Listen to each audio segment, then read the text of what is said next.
তো শাইখ বলছে, তোমার মার সাথে আমি ওয়াদাবদ্ধ, আমার মতো না বানানো ব্যতীত তোমাকে পাঠাবো না।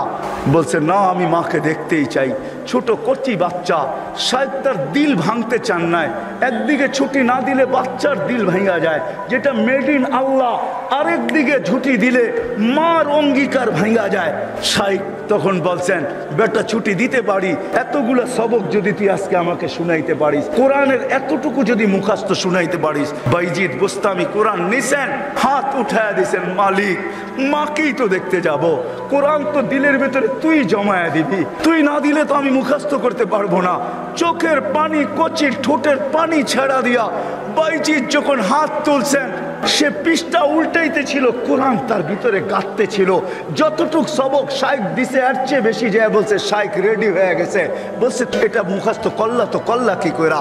মুচকি হাসি দিয়া বলছে, শাইখ কালাম যার সে বসায়া দিছে।